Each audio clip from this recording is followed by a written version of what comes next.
તો શું કે અમારી વડોદરાની પબ્લિક, આજે આપણે આવી ગયા છે હાલોલથી નજીક, પાવાગઢથી નજીક તાજપુરા ગામની અંદર, જ્યાં આગળ આવેલું છે શ્રી નારાયણ ધામ અને આઈસ હોસ્પિટલ પણ ત્યાં આગળ અવેલેબલ છે. તો દર્શન કરીએ અને ધન્ય થઈએ.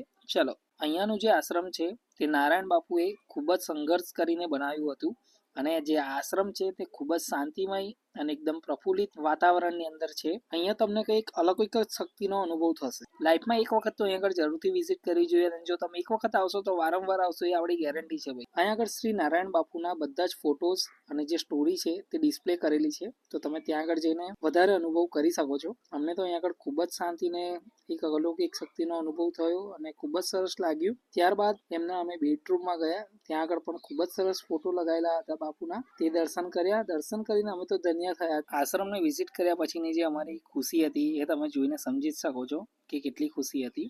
ત્યાર પછી અમે આગળ હનુમાનજીના મંદિરે ગયા. હનુમાનજીની મંદિરની મૂર્તિ પણ ખૂબ જ સરસ હતી, એ પણ ખૂબ જ શાંતિમય હતું. ત્યાં આગળ અહીંયા આગળ બાપુની 3 કુટીર પણ આવેલી છે, તેના પણ દર્શન કર્યા. ત્યાર પછી આગળ ગયા મંદિરની અંદર, જ્યાં આગળ ગણપતિ બાપા, માતાજી, શંકર ભગવાન, રાધેશ્યામ, રણછોડજી, શ્રી રામ, લક્ષ્મણ અને મા સીતાના દર્શન કર્યા. ત્યારબાદ બાપુની સમાધિના દર્શન કર્યા અને પ્રાર્થના હોલની અંદર પણ ગયા.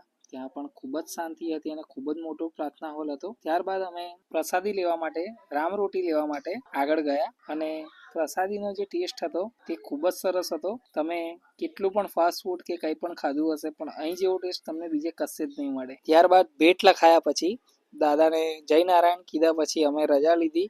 જો તમને વિડીયો જોવા મજા આવી તો લાઈક, કમેન્ટ, શેર કરવાનું ભૂલતા ના. આપણે ફરીથી મળીશું. જય નારાયણ, જય શ્રી રામ.